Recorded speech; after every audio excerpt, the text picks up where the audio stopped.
Boa tarde a todos. Eu sou a Natasha, diretora cultural aqui da Japan House São Paulo. É um prazer ver vocês aqui, sobretudo nesse horário um pouco fora do convencional, que foi feito sob medida para que justamente os profissionais da área de gastronomia pudessem se juntar a nós nessa conversa importante que a gente está promovendo hoje aqui. E a gente sabe que, normalmente, são profissionais que trabalham justamente nos horários que a gente está dando palestra. Então, a ideia foi poder ser mais inclusivos para esse público.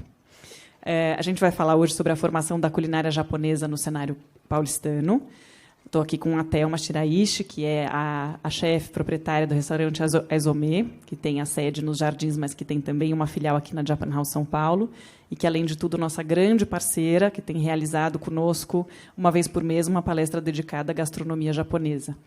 A Japan House São Paulo tem a missão de promover o Japão contemporâneo, a cultura do Japão contemporâneo, e não tem como não imaginar que gastronomia é um dos grandes pilares dessa cultura. Então, a gente tem muita satisfação de ter a Thelma conosco para fazer esses debates tão importantes e interessantes. Também estou com o Arnaldo Lorenzato, que todo mundo conhece, editor da Veja São Paulo e crítico gastronômico desde 92, e que alguns convidados muito especiais que vieram especialmente para hoje. O Masanobu Haraguchi, a senhora Takai Hachinoi e o senhor Satoshi Tanji. Obrigada.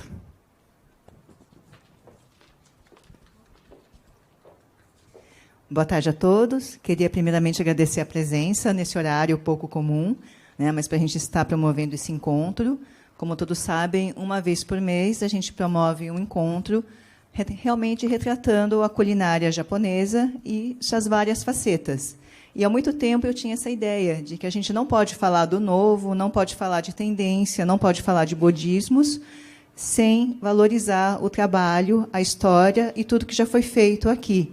E, por isso, a ideia de convidar grandes mestres, né, pessoas importantes que fizeram parte dessa história, para contar um pouco também sobre o passado deles, a história, o ponto de vista, né, e também tive o privilégio de poder contar com o Arnaldo Lorenzato, um grande estudioso, para estar colaborando aqui com a gente. Por favor, Arnaldo.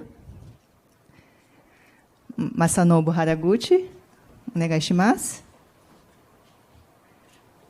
Takai Hachinoi, onegai shimasu.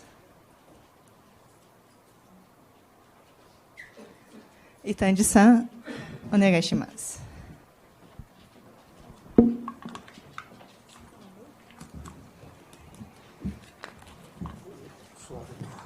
Gostaria de agradecer também à Japan House São Paulo por sempre nos receber nesses encontros, sempre tão gostosos, né? Nós estamos aqui com a transmissão ao vivo e depois, para quem quiser também, vai ficar disponível na internet todo o conteúdo, não só dessa, mas de todos os nossos encontros. Vamos começar, então.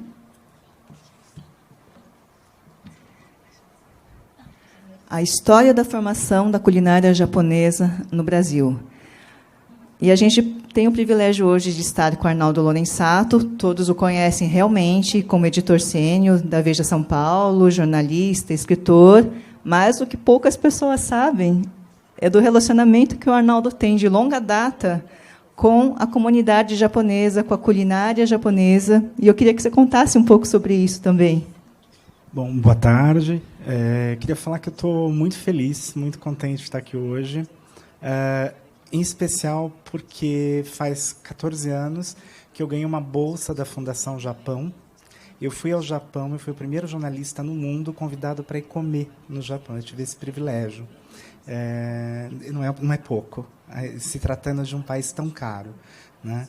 E com tanta riqueza, tanta coisa para ver. E aí foi uma oportunidade extraordinária mesmo. Você pode ir para frente só um pouquinho? A gente vai... Esse é o título, né, nosso encontro. E essa é uma foto. Eu acho que essa foto é no restaurante Kicho, né? E, por acaso, estava comentando agora com a Natasha, bem na abertura. Eu vou para o Japão agora, né, novamente, e estou muito feliz, né, de poder voltar, observar, enfim, uma viagem que eu vinha planejando há tanto tempo. A Thelma falou da minha ligação com a culinária japonesa, Ele é realmente uma ligação antiga, né? Quando eu era criança, e faz tempo isso, eu ia à casa dos meus vizinhos, que eram japoneses. A cidade de onde eu vim, eu não sou de São Paulo, eu sou caipira, e a cidade de onde eu vim tem muito poucos imigrantes japoneses. Tinha uma parcela muito pequena da população. E, por acaso, nós éramos amigos desse grupo, e, em especial, a moça que estudava junto comigo, tinha uma moça da mesma idade que eu, na mesma sala de aula, e nós nos tornamos vizinhos. Então, minha mãe e a avó dela faziam um intercâmbio de comida, né? Foi lá, por exemplo, que eu aprendi que comer arrozinho quente, né, o gohanzinho quente com umeboshi, era bom para você se restaurar. Então, cada cultura tem a sua história e tal. Mas também é uma história muito louca de preconceitos, porque é muito antes de qualquer outra coisa, de sushi, de sashimi e dessa vitória da culinária japonesa no mundo. E havia muito preconceito. As pessoas perguntavam para mim, mas você tem coragem de comer, né? Isso é uma coisa que soava muito nos meus ouvidos, né? Você tem coragem? Como coragem, né? Comida é um negócio sagrado, né? Não tem por que ter ou não ter coragem, né? Bastava provar. E aí, incentivado por uma mãe maravilhosa que fazia esse intercâmbio, elas mandavam coisas uma para a outra. Isso era genial. E eu queria contar, então, a partir daí, a Thelma me pediu para falar um pouquinho sobre a história da culinária japonesa aqui em São Paulo. Enfim, a gente recebeu os primeiros imigrantes, né? Vamos... Aqui a gente tem esses dados, na realidade eu não os atualizei, eles são presentes num livro chamado Moderna Cozinha Japonesa, que saiu por ocasião do centenário de imigração. Na época, nós tínhamos 1,5 milhão de japoneses descendentes, né, e 1/5 dessa população vivia aqui em São Paulo. Então a gente é uma capital de olhos puxados, isso é inegável, e é lindo também a miscigenação que a gente teve a partir daí. Como sempre eu gosto de falar, a gente tem a maior comunidade japonesa fora do Japão. E a gente tinha, nesse período, isso mudou um pouquinho, mas nós tínhamos, né, na época, 300 restaurantes japoneses ou nipo-brasileiros contra 150 churrascarias. E olha que o paulistano adora carne, né? Então, isso é um fenômeno, né? As pessoas olham muito porque elas comem. Eu até agora estou bastante encantado. Lá em Veja São Paulo, a gente edita um guia anual. Por acaso está aí o Saulo e a Gabriele, que trabalham comigo e acabaram de entrar. E a gente premiou nesse ano o melhor vegano. E uma das melhores experiências que eu tive no Japão foi a comida de mosteiro, que já é uma comida vegana, a gente não trata assim, né? Ou aqueles restaurantes especializados em tofu, né? Que você come tudo absolutamente só vegetal. Então, essa riqueza, ela existe e é muito importante. Bom, é muito interessante quando a gente fala desse número tão expressivo de japoneses e descendentes na cidade de São Paulo, quando a gente pensa que em 1908 o Kasato Maru trazia com ele 781 pessoas, entre homens, mulheres e crianças, e 165 famílias. Assim, é uma multiplicação maravilhosa. Essa é uma conta que sempre me emociona falar dela. Bom, eu estava conversando com o Satoshi Tange, que está aqui do lado, do restaurante Kaburá, e ele conta que ele veio para cá direto para Damantina, isso já na década de 50, e as pessoas eram quase escravas, né? Elas vinham para trabalhar, e não adianta a gente falar, porque a gente a gente tem um passado muito feio em diversas parcelas. Nós temos uma dívida com as pessoas, né?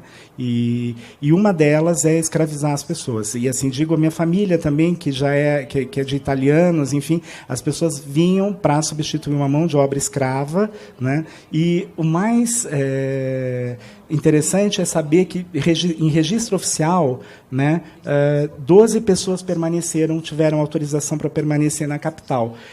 Tem números que são contestados, dizem que foram 21 imigrantes que ficaram aqui. E aí eles já passam a fazer trabalhos que são diferentes, bem diferentes da lavoura. estava comentando com a Thelma, quase ninguém sabe, um grupo de japoneses, logo no começo, né, eles vão trabalhar como criados, mordomos, em casas aqui em São Paulo, né, de coronéis, enfim, de doutores, enfim, de quatrocentões. Então, eles são considerados ótimos funcionários. Também, num primeiro momento, uma outra coisa fantástica, o que é o Fazano hoje, no passado, era um restaurante chamado Rotisserie Sportsman, que não existe mais, né, há muitos anos. Para vocês terem uma ideia, o último endereço dela, vocês sabem onde é a prefeitura, ali no Viaduto do Chá.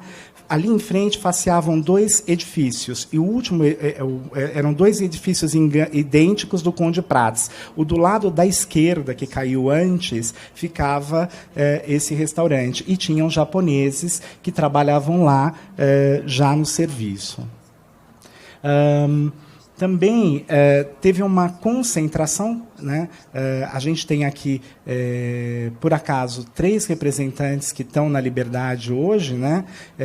De japoneses na Liberdade, estavam muito próximos do centro, o aluguel era muito barato, as condições de se instalar lá eram baratas, e, diante das dificuldades financeiras que eles tinham, era a região que eles adotaram para viver. Lembrando só que a Liberdade era o Largo da Forca, né? Então, assim, também ali era onde se executou pouco, mas era onde se executavam as pessoas, ou chicoteavam, ou faziam coisas horríveis, né? Tem gente que defende a arma, eu sou contra, tá? Só para deixar isso claro, sou contra qualquer tipo de armamento. Thelma, você quer falar alguma coisa? Só para realmente pontuar, né, que, na verdade, a história da imigração é uma história trágica, as pessoas esquecem isso. Na verdade, os meus avós também, e como todos os imigrantes que vieram para o Brasil, vieram realmente direto para as lavouras, para o interior, como o Arnaldo falou, num esquema de escravidão ou semi-escravidão, e, assim que puderam, eles saíram das lavouras para ir para a cidade. Vieram para São Paulo, que já era um polo econômico, né, e foram se fixar, primeiramente, na Liberdade. Por quê? Porque era um bairro mais central e era o único acessível por causa do histórico trágico dele, né, de onde você executava ou você punia os escravos anteriormente. Então, era um local, na verdade, tabu. Era o único lugar acessível financeiramente, e é onde eles se fixaram primeiramente. E eu acho bonito, na verdade, né, como esse primeiro núcleo de imigrantes que se fixou na Liberdade conseguiu também reverter essa imagem do bairro, né, depois de um lugar tabu, um lugar com uma história tão trágica, passou a ser o primeiro núcleo, na verdade, oriental, o bairro oriental da Liberdade. A única coisa que vale a pena destacar, e aqui tem um texto que não é meu, jamais seria meu, mas que é importante, não foi fácil, né? E aí, nesses lugares, em geral, eles estavam instalados em porões, né?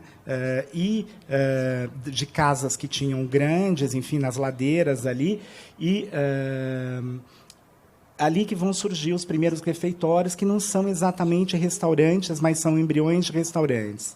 São, na verdade, nas pensões, né? Os meus pais contam essa história, que, assim, meu pai veio para estudar em São Paulo, minha mãe veio para trabalhar, e o primeiro lugar que eles fixaram mesmo foi em pensões na Liberdade. E aí, a gente tem como informação, né, que o EJI foi o primeiro hotel japonês, surgiu em 1914. Eu não sei, faz tempo que eu não vejo, eu queria agradecer muito, lembrar, é sempre bom a gente agradecer quem nos ajuda. E o professor Koichi Mori foi muito importante, porque o material que ele leu em japonês e me ajudou, eu não tinha como ter acesso. Não fosse ele, eu não teria essas informações. Então, pesquisa sempre, eu falo isso para as pessoas o tempo todo, é um ato de generosidade, né? E ele compartilhou muitas informações importantes comigo, que estavam em jornais da capital nessa época. E o que se comia no EJI em 1914 era o que vocês viram aí, o arrozinho, o tsukemono, enfim, uma conserva e um peixinho assado, misoshiro.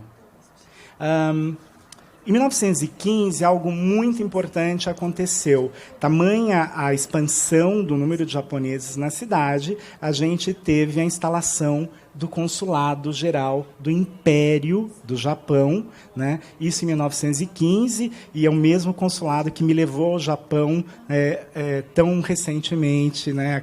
Coisa de 14 anos. Isso é muito... você tem que sempre agradecer essas pessoas que te possibilitaram ampliar seus horizontes, valorizar suas experiências. Ele ficava na Rua Augusta, e do lado da região central, e uma coisa interessante, ali também começam a pulular, a gente acha que a Liberdade é o único lugar que surgiu um restaurante japonês. Não é verdade. Isso é um equívoco que eu tento desfazer um pouco nesse capítulo. Tem um escapar da liberdade, né? Conforme vai avançando o tempo, você vai ter no Largo da Batata, você vai ter uma ocupaçãozinha da cidade. É que as pessoas, naquele momento, elas ainda não iam no Circuito Itaim, gente. Não existia isso, entendeu? Adoro, não tenho nada contra Itaim, nada disso, mas assim, não existia essa coisa japonês é chique, entendeu? Isso esquece, né? E mesmo quem sabia que... É uma pena, tem um filme aqui que não trouxe para passar, o Walter Hugo Cury, na década de 60, eu vou antecipar um negócio, o Walter Hugo Cury faz um filme maravilhoso chamado Noite Vazia, e tem 2 playboys que saem e vão a um restaurante japonês, que não era na Liberdade. Conversei com o Jô Takahashi, que não está aqui hoje, uma pessoa também que eu sou extremamente agradecido. Ele contou que era o Akasaka, que ficava na 13 de Maio, né? E era um Ryutei. E aí as pessoas estão ali comendo, uma mentira, porque o Walter Hugo tira uma mentira, perdão, não é isso que eu quero dizer, ele tem uma licença poética. Mentira pelo seguinte, são salas fechadas e ele abre as salas e as pessoas se veem, né? Pessoas diferentes, 2 grupos diferentes. E aí, muito interessante esse filme, e a mulher diz assim, você trouxe aqui a gente para... A mulher era Norma Bengel, tá? Deusa Norma Bengel. Aí ela pega um par de hashi e diz assim, já sabendo usar hashi, viu? Parece que ela não sabia, ela sabia usar. E aí ela diz assim, você trouxe para a pessoa, o homem que ela levou lá, você trouxe a gente aqui só para você nos chatear, né? Por que você não levou a gente para comer uma pizza? Né? Então, vejam que o preconceito é sempre recorrente e tal, e o Walter Hugo, com aquele brilhantismo que ele tinha, tira partido disso. Bom, em 1916 teria surgido o primeiro restaurante japonês, segundo o professor Mori, nessa pesquisa, no que eu também acabei confirmando. O Yoshi, ficava na Liberdade e tinha uma composição de comida também parecida, e já aparece aí o udon. A gente vai ter, logo nesse período inicial, gente fabricando shoyu, né? São imigrantes que vão fabricar shoyu, e também tofu. Já tem isso acontecendo. Bom, isso, já estou quase terminando a minha fala, mas uma coisa muito importante. Tem um jornalista, infelizmente, a gente fala jornalista, porque não é que é fake news, mas ele foi muito cruel nas suas observações, Silvio Floreal, que em 1925... lançou um livro de crônica chamado Ronda da Meia-Noite. Ele, na realidade, chamava Domingos Alexandre, era de Cuiabá. A informação que eu tenho, tem pouquíssima coisa sobre essa pessoa, e ele disparou uma metralhadora de preconceitos contra os japoneses. Ele dizia o seguinte, os japoneses vivem muito japonesamente, infringindo todas as leis de higiene. Todas as noites, o quarteirão... Isso está bem sintetizado, esse texto, tá? O quarteirão infernizado, sem o mínimo respeito pelo silêncio alheio, por esses humildes e dóceis criados durante o dia, o são... cautelosos choferes, ótimos e aplicados garçons, peritos e amaneirados copeiros, expeditos e serviçais criados. Então, você vê que os japoneses já tinham uma frente de trabalho grande por essas qualidades todas.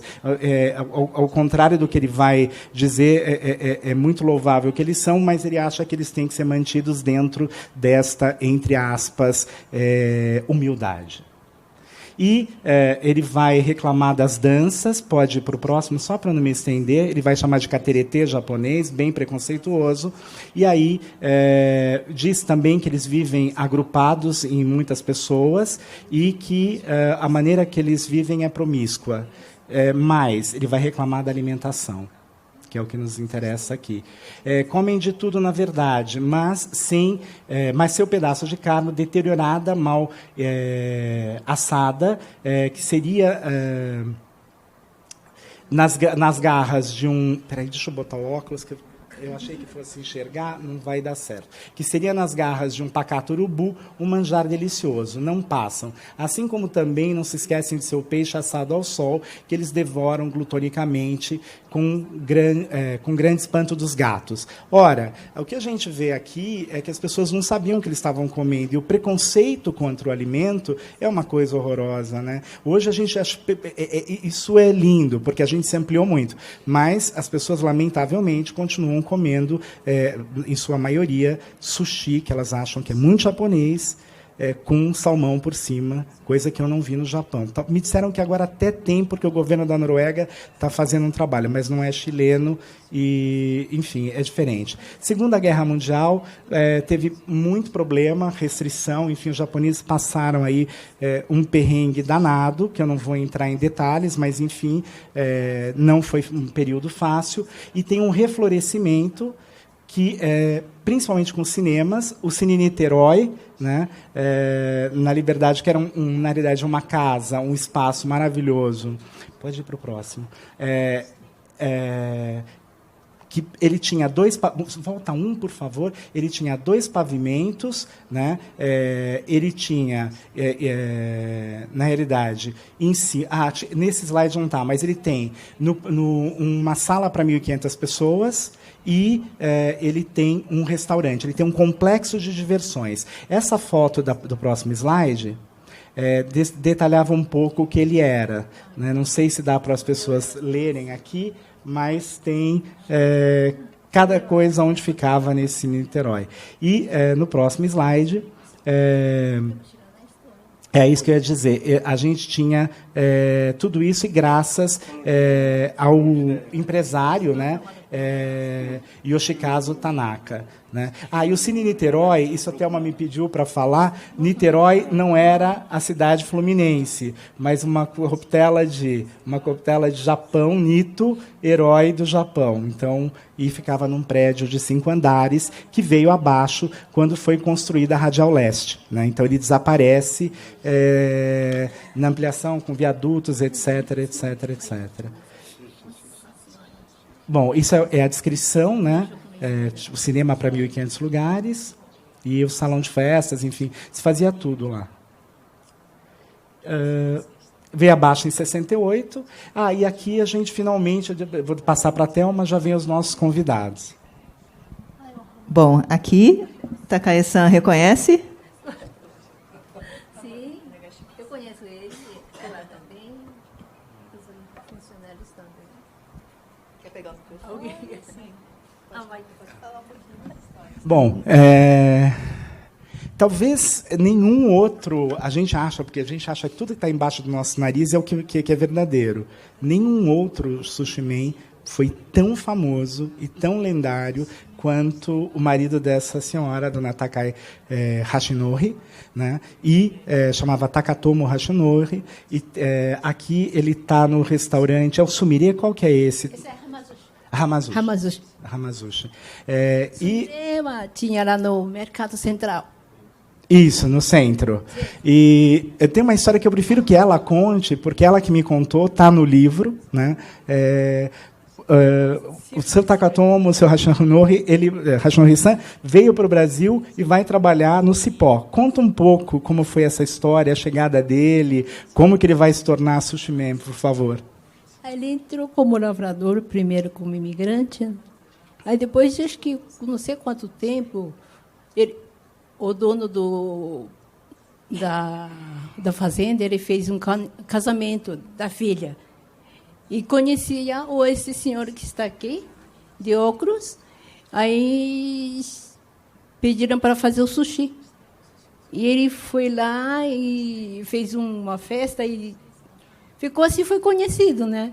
Aí depois esse senhor chamou ele para vir trabalhar em São Paulo, na Tabatinguara, Então, como sushi man. o que é interessante do que Takai-san está dizendo que é o seguinte, não se comia sushi, né? Foi um negócio Então, surpreendente, né? ela não é sushi cru, ela sabe aquele enroladinho de makizushi? Sim. Ele fazia o prensado Isso, também enrolado. Ele fez sushi, makizushi e prensado no casamento.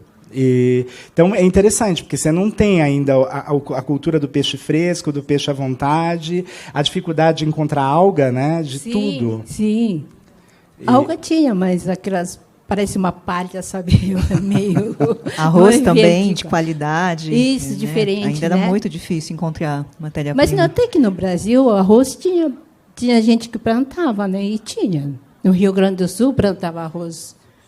E tem mais uma foto dele, isso já mais... Ele nos deixou em 1998, aos 60 anos, né? Aqui E aí, já é nosso. por favor. Aqui já é nosso, ali no Avenida Paulista. Onde era mesmo, Takai-san? Na Avenida Paulista. No shopping No Top Center, Top no Center, antigo aqui Top pertinho. Center, sim, para onde se mudou a central do consulado do Japão, onde você tinha um núcleo, né, de vários restaurantes tradicionais, no subsolo. O consulado antigamente tinha no Brigadeiro, né? Depois eles subiram lá, depois que nós abrimos.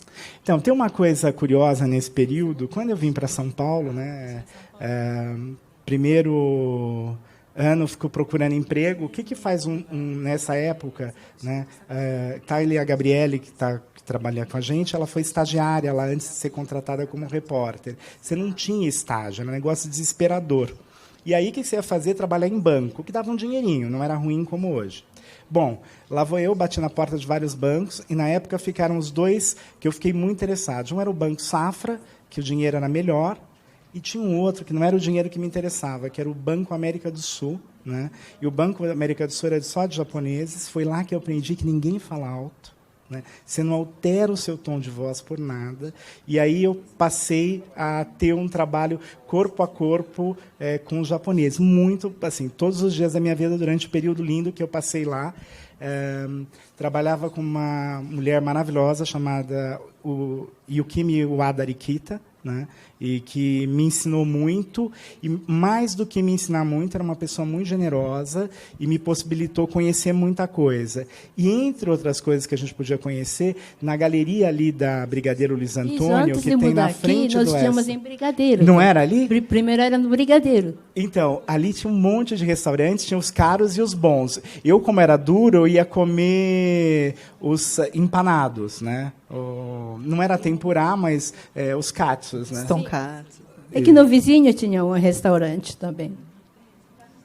Comida quente, né? Comida quente. E, Takai-san, por que seu marido era tão duro? Eu lembro que eu ia lá, eles me expulsavam, viu? Ela falava assim para mim, primeira vez, nunca mais vou esquecer, só tem sushi. Já botava a mãozinha assim e me segurava, e eu nunca tive o privilégio de sentar no balcão. Eu só consegui comer bem uma vez que eu fui com um amigo, eles não sabiam quem eu era, naturalmente.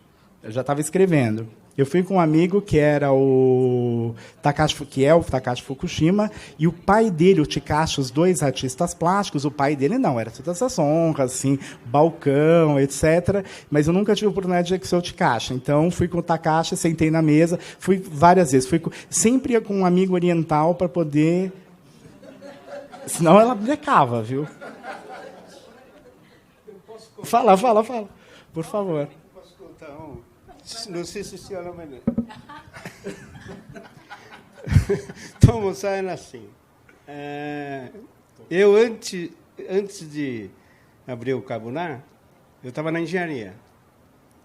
E nós fomos lá um dia, com meu chateau, e mais na Cupincha do Delfim, 3 pessoas. Sentamos lá no balcão, aí chegou e falou assim, está reservado. Exatamente isso. Tá vendo? Aí eu olhei, mamãe também estava, olhei, procurei alguém reservado. Aí o patrão, né, meu patrão, chegou, porra, não tem ninguém aqui, está reservado, porra. Aí isso aqui, eu falei, fala baixo, né, fala baixo, ele entende português, né? Pô, e aí? Aqui no balcão, antigamente o preço era muito caro. Isso. Era caro. Isso, porque às vezes comia do balcão e o preço ficava muito alto, todo mundo ficava assustado. Então ele não queria isso. Ainda mais gente que não conhece, quando chega lá era... Mas era isso que era comida? Era isso que as pessoas perguntavam, Takai-san? As pessoas, é isso aqui? Perguntam se só tinha sushi. Eu falo que sou casada de sushi, né? Só temos sushi. A gente melhorou muito, né? Então, nesse sentido da apreciação da comida, da valorização da comida, né? Mas era muito divertido. Eu gostava muito de ir ao restaurante, mas é isso. Eu nunca tive o privilégio, era mais barato comer na mesa, né? E eu nunca consegui comer no balcão. Mas era um restaurante formidável, e eu queria lembrar o seguinte, ele foi o primeiro restaurante a ter 18/20, que era uma nota muito alta, parecida com o do Michelin, no Guia 4 Rodas, e depois foi o primeiro restaurante a ter as 3 estrelas, que eram as estrelas máximas do Guia 4 Rodas, e assim permaneceu, né? Então, realmente, era o máximo da alta gastronomia nesse sentido, e isso é que é importante, né? Que a gente tenha memória disso, que a gente saiba que isso existiu, porque a gente vai achar que só o que a gente conhece é que é bom, e não, e a gente tem um passado muito bonito aí. Uma das coisas que a Takai-san pode falar era da qualidade do peixe, porque ele dizia que nessa época ninguém queria atum gordo, nem peixe gordo, sim. E que eles aproveitavam muito, então que eles tinham um peixe... E a parte mais cara, né? Então, como ele era sushi-man desde criança, então ele já sabe escolher as coisas direito. Então, não queria comprar coisa ruim. Porque se comprava, ele jogava tudo fora. Ah, ele jogava fora? Eu ficava assustado, porque você paga um dinheiro e depois chega em casa, se não gosta de jogar fora, não pode, né? E quem fazia o arroz? Primeiro ele fazia, depois eu acabei aprendendo a fazer. Porque ele sozinho não consegue. Eu e ele só, as duas pessoas trabalhando, então... É uma pena, porque do Hamacho? Yoshida-san, que não pôde vir aqui hoje, é muito interessante, porque é esse mesmo esquema, marido e mulher só trabalhando, né? E é um balcão, pronto, tem uma mesinha só ali, e era muito parecido com o de vocês. Sim. Né? Yoshida-san era um menino quando aparecia. E, na verdade, é um modelo mais corrente no Japão, né? Tocado familiarmente, estabelecimentos pequenos e, geralmente, especialidades. Então, às vezes, as pessoas não entendem como é que uma casa serve só sushi, né? A gente, aqui no Brasil, desenvolveu uma cultura de ter restaurante japonês com cardápio imenso. Mas que nem churrascaria especial só vende churrasco, né? Não vende outras coisas, eu acho.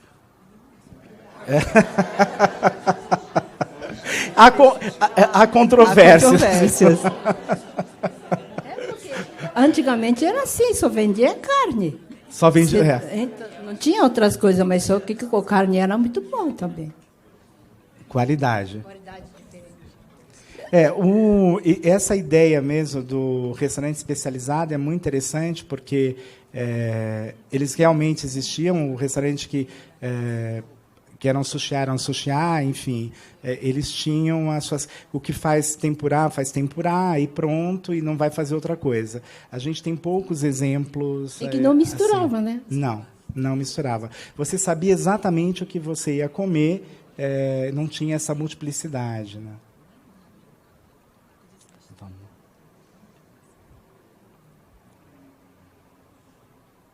Bom, aqui está Haraguchi-san. Essa foto era do quê? Do ban? Não parece ban, né?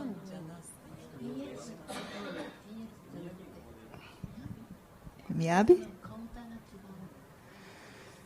Então, eu estava contando para o Haraguchi-san, antes de começar aqui a nossa conversa, conversamos muito rapidamente, eu estava contando para ele que a última vez eu fui com o seu Paulo Yokota lá, que é um estudioso e que também é outra pessoa que me iluminou assim, de uma maneira extraordinária sobre cultura e culinária japonesa, né? E a última vez que eu comi no restaurante dele, o anterior, que era o Miyabi, e o Miyabi era um restaurante sofisticadíssimo, com as suas salinhas e uma cozinha só quente, ficava do lado exatamente do Komazushi. Haraguchi-san, quer contar um pouquinho a história? Como é que chegou ao Brasil? Como é que ficou? まるっきりその通りです。 Bom, exatamente isso que você disse. Eu acho que é no Miyabi mesmo.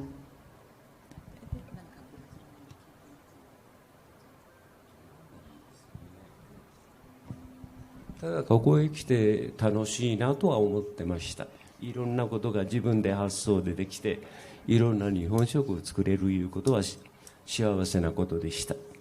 Realmente, para mim, ter vindo aqui para o Brasil e ter essa experiência aqui foi algo muito divertido, porque era sempre muito divertido. Eu podia fazer o que eu quisesse, eu podia ter as minhas ideias, criar o que eu quisesse. Então, eu me sentia muito feliz sempre.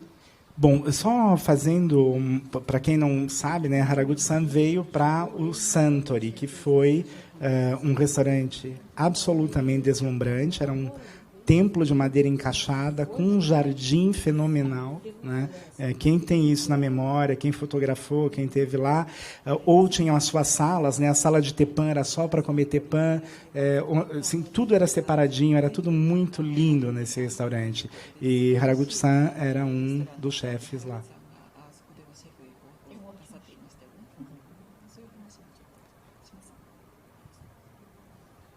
Eu こっちに来てそういう食べ物の方で心配することはなかったですね。というのはもう79年ですから日本食の食料品いうかそういうものはほとんど自由になってましたし、それと会社というあれがありましたからどうしても楽させていただいてます。それは今までに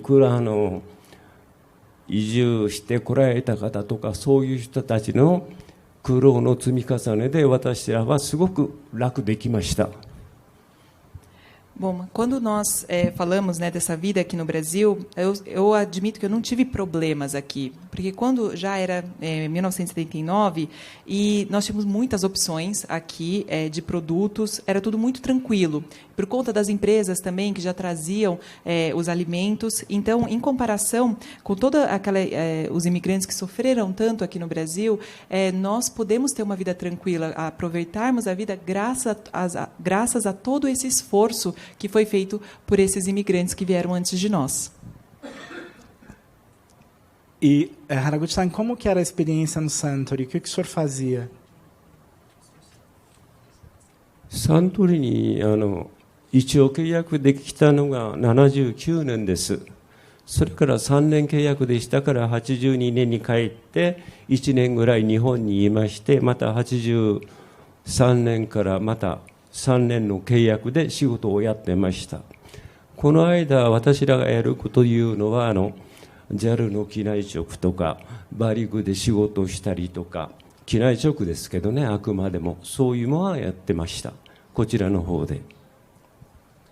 E quando eu trabalhei no Santori, eu comecei com um contrato em 1979 e era um contrato de 3 anos. Então, em 82 venceu meu contrato, eu fui para o Japão, passei um ano lá e depois voltei em 83 e fiz mais 3 anos de contrato. E aqui no Brasil nós fazíamos outros serviços também, fazíamos toda a preparação de alimento para aeronave, para ser consumido, né, dentro do avião, etc. Então tinha diversos âmbitos de trabalho mesmo. E como que foi a abertura do Miyabi? ですね、このミヤビいうのはとりあえず3人で共同経営でやろうかっていうことで駒寿司さんの隣でやらせていただきました。Bom, com relação ao Miyabi, nós fizemos uma parceria, né, em 3 pessoas e foi possível, então, por conta dessa parceria, abrirmos do lado do Komazushi. O que o senhor servia lá? これはもう全部日本食トラディショナルというんですか、そういうものです。というのはいろんなものがありますけど、創作料理とかそういうものがいっぱいありますけれども、私らがこうやってきたことというのは小さい時からの食べ物ですよね。日本で育った食べ物、そういうものをやってきました。でもそれは日本も地方によっていろいろ食べ物のやり方とか種類とかいっぱいあります。ブラジルがいろんな料理がありますよね。バイヤー料理にしろ、ミーナスの料理にしろ、そういうもんがいっぱいありますから、いろんな郷土食の寄せ集めっていうか、そういうものが大体日本料理のトラディショナルだと言われています。Bom, o que nós servíamos no Miyabi era uma comida que podemos considerar como algo tradicional. Tinha muitas opções e tinha várias criações nossas mesmo. E quando nós falamos do que era essa comida tradicional, é a comida que nós consumíamos desde pequeno no Japão. Então, aquele sabor que nós estávamos acostumados desde pequeno. E assim como aqui no Brasil, onde tem a comida baiana, a comida mineira, lá no Japão também, dependendo da região, você tem diferentes ingredientes, diferentes uma culinária diferente. Então, nós fazíamos essas misturas e trazíamos essa comida que nós considerávamos tradicional para cá. E, Haraguchi-san, se pudesse falar um pouquinho também, porque eu sei que são vários chefes que vieram, né, para o Suntory. Se o senhor poderia pincelar um pouco quais são os outros chefes que vieram e ficaram aqui. 最初サントリーを当てたのが76年だと思います。それは高橋さんという方で、領事館とか大使館なんかの料理長をやってて、その後サントリーで一番最初のチーフです。Bom, o primeiro chefe do Suntory foi o Takahashi-san. E ele era o chefe responsável pelos banquetes, né, pela culinária que era servida no consulado e na embaixada. Então, ele foi o primeiro chefe. Haraguchi-san, era comum ter moças como a Thelma na cozinha?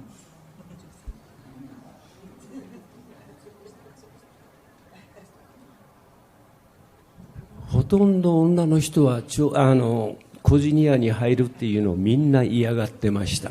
特に寿司なんかも特にそうです。寿司は特にそうです。Principalmente no sushi, realmente não víamos muitas mulheres e também não era visto com muito bons olhos as mulheres entrarem na cozinha. Mas eu preciso dar um testemunho pessoal, que Haraguchi-san, na sua generosidade, né, vai fazer acho que uns 2 anos, ele me acolheu na cozinha dele. Eu passei 2 dias na cozinha dele, realmente tentando entender como é que um chefe de formação no Japão, com base tradicional, né, realmente fazia de preparações. Porque, por mais que a gente tenha a maior comunidade japonesa fora do Japão, a gente tem essa variedade, essa enormidade de restaurantes aqui, considerados japoneses, na cidade de São Paulo e no Brasil, nós ainda não temos curso, não temos escola que forme chefes ou cozinheiros. Eu sou autodidata, né, e, para mim, faz muita falta ainda ter uma referência profissional. E a primeira pessoa que eu pensei e que, felizmente, muita sorte e generosidade me acolheu foi Haraguchi-san, e isso foi muito importante para mim também. Então, queria registrar também publicamente esse agradecimento, né? O Arnaldo está falando tanto de gratidão, e isso é importante, né? A minha gratidão pessoal também para o Haraguchi-san pela generosidade, a Margarida-san, que está no Japão, inclusive, né? Mas que, com certeza, formam muitos profissionais. Quando a Thelma diz formação profissional, é claro, de culinária japonesa. Hoje a gente tem formação profissional, mas não temos uma escola como as que eu visitei no Japão, né? É uma coisa impressionante. A gente não tem nada parecido.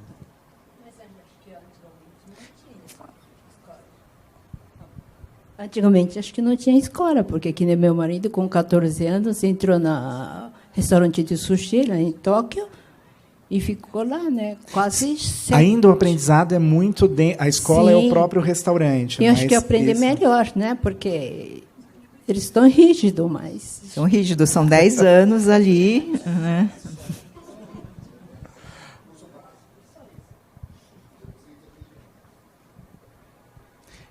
O que nos leva à conclusão sempre que, no caso da culinária japonesa, o aprendizado dentro do restaurante é algo essencial, né? Não tem como você se formar, né?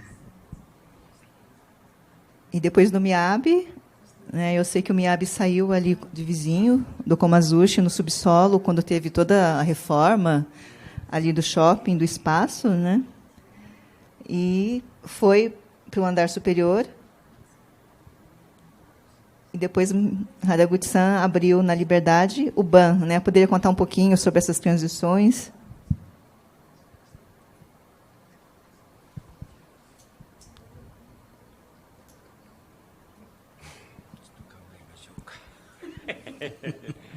BAN っていうのはあれですね、自分でやりたいものをやりたいって思いましたから、共同経営とかそういうのを抜きにして自分の好きなようなものを作っていきたいっていう感じで一応開けさせてもらいましたけど。Bom, quando eu falo do BAN, o motivo de eu ter aberto o restaurante é que eu queria fazer o que eu quisesse fazer, de forma muito livre. Então, eu não fui buscar nenhuma parceria e abri o restaurante por conta própria. E se puder falar um pouco também, né, dos outros negócios, o Issa, o Matsu. ですからこれからも何か新しいことをやらなきゃいけないなって自分らでも考えなきゃいけないし、手馬さんでもそうだと思う。日本食を広めていかなきゃいけないのが私らの仕事だと思うし、本当に食べておいしいなっていうものを作っていければ一番いいことだと思います。ただそれは皆さんみんな好みがありますから、食べ物に対してこれが全部自分で作ったもんですよ、うまいかうまいかじゃなくて責めるんじゃなくて、私らはお客さんに合わせて作っていかなきゃいけないことだと思います。それが一番大事なことだと思うし、日本食の発展になることだと思います。Eu tenho pensado cada vez mais que eu tenho que continuar fazendo coisas novas, né? Pensar nos próximos passos, nas coisas que eu preciso ainda fazer. E quando eu penso nessa questão da culinária, sempre fazer, preparar pratos e que as pessoas falem que é gostoso. Isso, para mim, é a coisa mais importante. Mas, por outro lado, nem todo mundo vai gostar dos pratos que você prepara. Nem todo mundo sempre vai gostar. Mas eu acho que fazer adaptações de acordo com o gosto do cliente também é algo importante. E porque eu acho que é assim que nós conseguiremos espalhar cada vez mais e difundir cada vez mais a culinária japonesa aqui no Brasil também. Eu acho que esse é o nosso trabalho. Agora, Haraguchi-san, quando eu estava falando de escola, por exemplo, tem lá o professor Hattori que ensina técnicas europeias, né? Existe hoje uma incorporação nos restaurantes japoneses dessas técnicas? Como está sendo feita essa comida mais moderna? O senhor está atento a isso? 日本食以上にそういう技術いうのは料理界から中華料理、それとフランス料理とかイタリア系、そういうあれは歴史はもっと古いんですから、そういうことをいっぱい教えられることがいっぱいあります。ですからここら辺リベダーでやってらっしゃる創作料理、そういうものも間違ってるとかそういうんじゃなくて、食べ物に合った組み合わせっていうんですか、食べ物のそういうことをバランス的なものを考えてやってると思います。日本食いうのは歴史はまだ新しいです、はっきり言いまして。でも中華料理いうのは歴史が古いです。フランス料理も歴史が古いし、近くにイタリアとかそういうのがありますけど、そういうのは昔からこうやってきたものの歴史のある食べ物のやり方をやってますから、私らはそういうものを見習ってどういう感じでやっていくのかっていうのも考えなきゃいけないと思います。それは作る人間がこの食べ物とこの食べ物は合います、この種類とこの種類のものは合いますとか、そういう感じに教えられることがいっぱいあります。Bom, quando nós falamos sobre as técnicas, a culinária francesa, chinesa, a italiana, na verdade, ela é muito mais antiga do que a culinária japonesa. Então, acho que tem todas essas outras culinárias têm muito o que nos ensinar. Além disso, eu acho que não acho que criar coisas novas seja um problema, não acho que seja algo que não possa ser adaptado, mas eu acho que tem que ter um equilíbrio. O Japão realmente não tem uma história muito antiga da culinária, por isso mesmo que nós temos que aprender com essas técnicas mais antigas, né, que a francesa, chinesa e italiana. E quem cria todos esses pratos é quem vai conseguir ir descobrindo, né, e falar o que combina com o quê. Então, eu acho que a gente tem mais o que aprender mesmo com essas técnicas.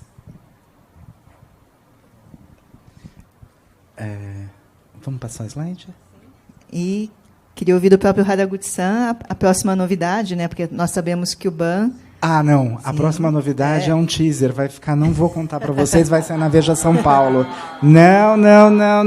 Como não, assim? não. Você já sabe, Não, então. é segredo. Não posso falar ainda. Não posso falar ainda. Vocês aguardem para ler nos meus posts, lá no blog, não sei o quê. Mas tem novidade a caminho. Inclusive, eu coloquei ele mais com os 3 pontinhos, porque era um teaser só, para vocês saberem que ele está aprontando novidades. Ele não para. Informação privilegiada, então. Olha só. Não, o novo restaurante, ele pode falar, imagina, eu estou brincando.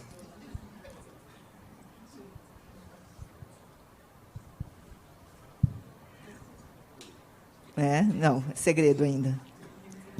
É segredo? Segredo?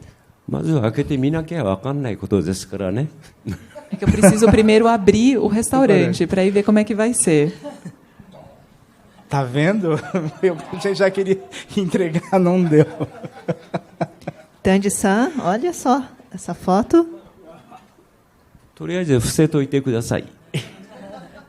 Por enquanto, vamos esperar aí, ver o que vai acontecer.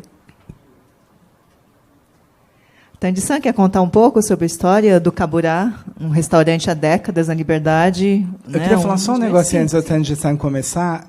Quando eu era duro, quer dizer, não que eu continue duro, assim, agora é a empresa que paga, não é? Só mudou, quando eu era muito duro, universitário e tal, é uma pena. O seu Kiyomi Watanabe, eu ia lá no restaurante dele, que ficava na 13 de maio, e ele cantava no balcão. Ele é Murakami, tá? Então, o Murakami não é original. Não é. Já segundo que canta e que eu vejo cantar. Depois contar isso para o Mura, nunca falei isso para o Mura, tá? Então, Mura, tem gente que cantou antes de você. E aí era muito divertido. E ele disse uma coisa que talvez Tandy-san possa ajudar, que é o seguinte. Ele disse que ele foi um dos pioneiros, ou o pioneiro, a fazer combinado. Que as pessoas começaram a ir para os Estados Unidos, ver aquela mistura de sashimi e sushi, que ainda não tinha essa porcariada toda que entrou no conjunto, no pacote, né, e tem muita coisa ruim ali. Hoje, digo, a gente acaba exagerando um pouco, né, com os cream cheese e umas bobaginhas. E aí, eu queria saber um pouquinho dessa história, e depois ele contar do Kaburá, que era uma grande taverna, um restaurante que ficava aberto até de madrugada, que eu lembro que depois que fechava a gente ficava bebendo lá dentro e era muito divertido, né? Eu tenho Kaburá faz 36 anos. E é a época que, como eu já falei, é a época... Depois que eu saí da engenharia, parei a engenharia, eu e meu irmão montamos. E foi primeiro Izakaya. Izakaya, acho que todo mundo hoje, já todo mundo conhece, Mas a verdade, o nome izakaya provém de adega. Por isso que esse lado de beliscar e tomar e fica a noite inteira. Bom, e izakaya, na época que nós abrimos, tudo bagunçado. Quando o pessoal entra, irashaimasu, né? Irashai e tal. E os brasileiros, no começo, ficavam assustados. Porque... Vocês berravam um pouquinho, eu me lembro bem. Então, aí foi acostumando, né, esse lado izakaya. Hoje, acho que todo mundo sabe como que é izakaya. Porque, que nem Tomo-sama, Nidodara, Haraguchi-san, tal, já é Suntory. É uma casa bem, né, chique. Não se fala alto. Né? Agora, acho que a gente foi o primeiro bagunçado. E tanto é que saiu na Folha bagunçado. Bagunçado. Quer dizer, por que bagunçado? Era esse tipo de tratamento. Mas era o reduto dos boêmios, né? Porto Seguro, para quem queria comer de madrugada, beber, estava sempre aberto lá. Era até, que nem você falou, até de manhã a gente... Né? É isso. E outro, esse meu irmão faleceu, infelizmente, ano passado. Agora... Hitoshi-san. E agora o senhor segue com o filho? Meu filho está junto agora. Está aprendendo. Quantos anos o senhor vai forçar ele a aprender? Não, ele tem que aprender rápido, porque eu também já... Né? Não, ele é jovem, ele está dizendo que não é verdade. Não, eu estava falando com o Haraguchi-san até então, ele, mesma idade, né? Falei, bom, então, eu estou querendo parar, ele está querendo continuar. Né? É isso. Como é que vocês dividiam o trabalho no Kaburá? Cada um tinha uma especialidade? O meu irmão mais para grelhados. E eu cuidava do fundo, pratos quentes e pratos frios, né? É isso. E muito tempo. Quando o senhor abriu lá, as pessoas entendiam aquele espírito do botequim japonês? Eles entendiam o cardápio, tinha surpresa, iam ocidentais? Naquela época, eu tinha muito jornalistas, amigos da Folha. Então, eles vinham lá e, no caso meu, é diferente do Haraguchi-san, ele tem formação. Eu tive meu mestre, Haraguchi-san também conheceu, senhor Takahashi, Morio Takahashi. Ele veio contratado pelo hotel do Shizuoka. Né? Ele foi contratado por Shizuoka, mas só que nós conhecemos, eu fiquei diretamente 3 anos. Eu agradeço até hoje. Ele já faleceu, o senhor Takahashi. Minha formação é isso, porque até então a cozinha, eu cozinhava prato japonês assim na época da minha faculdade, mas é brincadeira. Só que Takahashi-san chega e fala: não, você vai cobrar, então você tem que aprender. E foi para mim a escola. E estou aqui 36 anos. No Kaburá, o que me chama sempre a atenção são os grelhados, né? Sim. O peixe grelhado é um negócio muito bom. Anchova. Carro-chefe. E vai. Mas, acho que Haraguchi-san falou aquela hora, de sosaku ryori. Sosaku ryori seria adaptação e tal. E, claro, todo país tem isso, todo prato, né?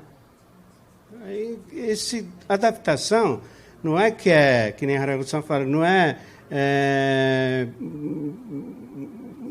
acho que todos podem fazer essa adaptação, né? Só que nem eu, Haraguchi-san, pessoal mais antigo, acho que tem um lado que fala, em vez de mexer com coisas, misturar com coisas ocidentais, então vamos buscar a origem. Então, trabalhar, em vez de colocar maionese, trabalha mais com miso, sabe, shoyu, e adaptar em cima disso. Eu prefiro assim. Não, assim.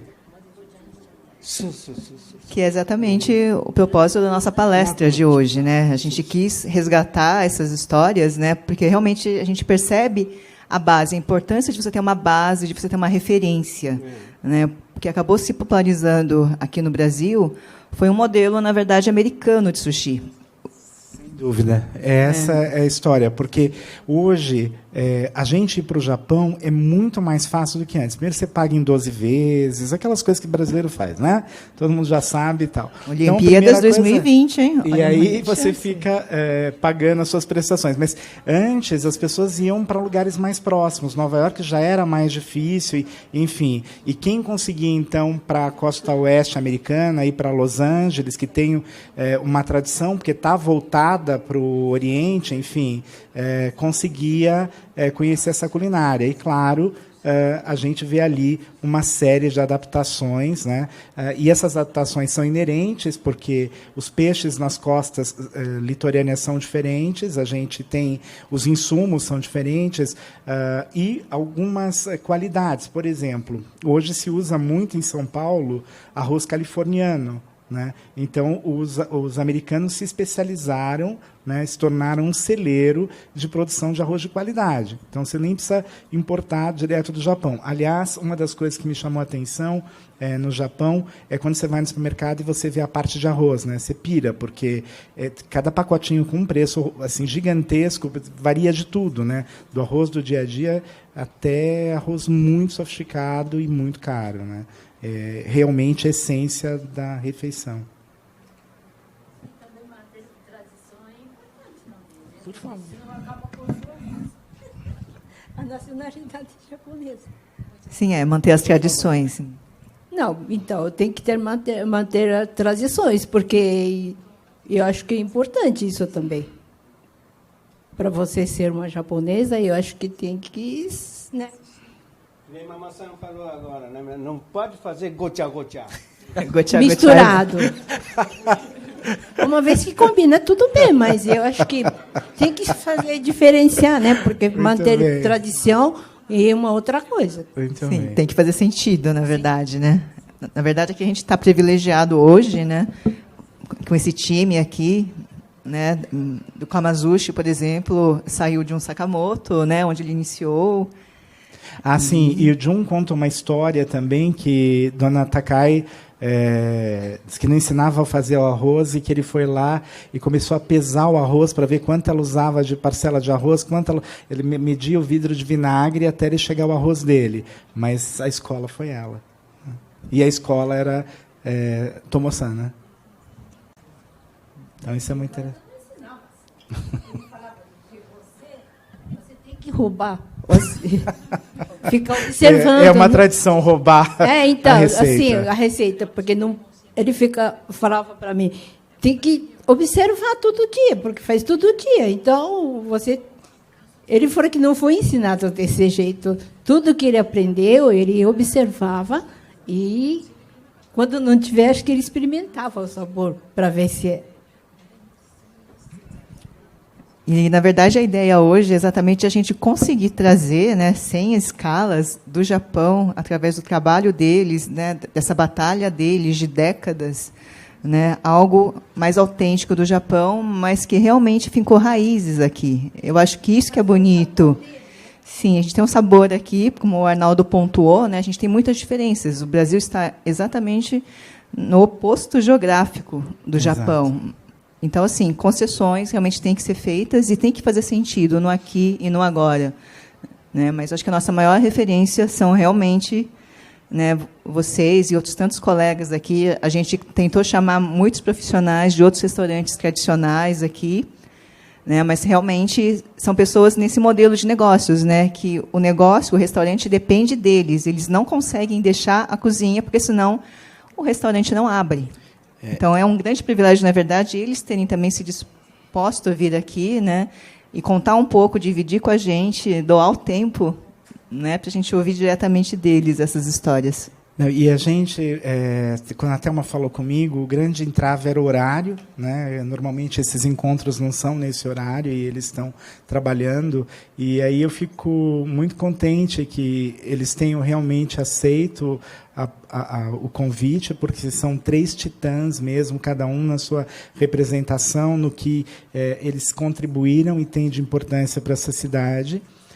Também lembrar que uma coisa que acontece com São Paulo, que é muito triste, eu tento hoje corrigir um pouco isso lá no meu blog, que assim, um crítico, e assim as pessoas sabem que eu não perco a postura crítica nunca, quando eu estou trabalhando como crítico, eu vou dizer se não estiver bom, não tem jeito, mas uma coisa muito importante, a gente tem que olhar para o passado, e o restaurante tem um ciclo, e às vezes ele acaba.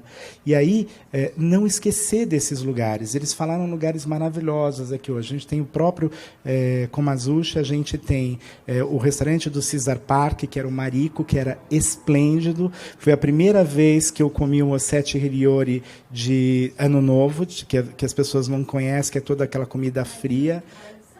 Então, ele também, mas eu conheci no Cesar Park primeiro. E você vê, então tem tudo isso, né? A gente falou de lugares que desapareceram, mas que é importante para a memória dessa cidade, né? A gente vai passando uma borracha, a gente vai apagando o nosso passado, né? E tudo que a gente construiu, onde a gente chegou, né? Se existe o Aizome hoje em 2 endereços na Japan House, e a Thelma hoje estava fazendo banquete na casa do cônsul, enfim, se desdobrando em 1000 também, é porque tem um passado, tem gente que antecedeu. Isso sempre é muito louvável, né? Então a gente não pode perder essa memória, né? Isso é fundamental. Abrir para a pergunta? Gostariam de falar mais alguma coisa, complementar com alguma história, dividir algo com a nossa plateia aqui? Por favor, se alguém tiver alguma pergunta, quiser também compartilhar alguma história, porque o encontro aqui hoje, o propósito é realmente memória. Eu, particularmente, achei muito importante a gente ter a oportunidade de estar falando isso, apresentando, porque a gente fala muito de sushi, fala de lamen, fala de izakaya, né? Mas a gente não pode esquecer realmente essas raízes e essas histórias, né? E não só eles, mas tem muitos aqui que estão há décadas já batalhando e que fizeram a base aqui do nosso cenário de restaurantes japoneses em São Paulo e no Brasil.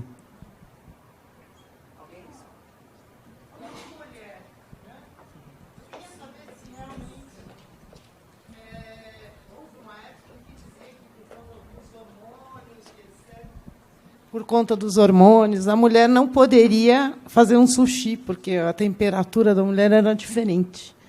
E eu não sei se isso é verdade ou não. Haraguchi-san, alguém gostaria de falar? E depois eu também posso considerar do meu próprio ponto de vista.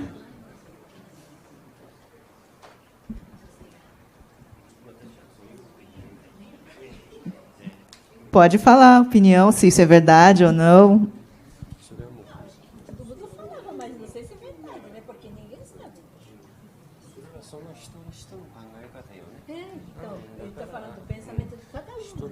Sim, pode falar no microfone. Nós estamos, aliás, estamos a transmissão ao vivo. Agradeço a todo mundo que está assistindo a gente. E todo esse encontro, tudo que foi falado hoje, também vai ficar disponível na internet para quem quiser assistir mais tarde.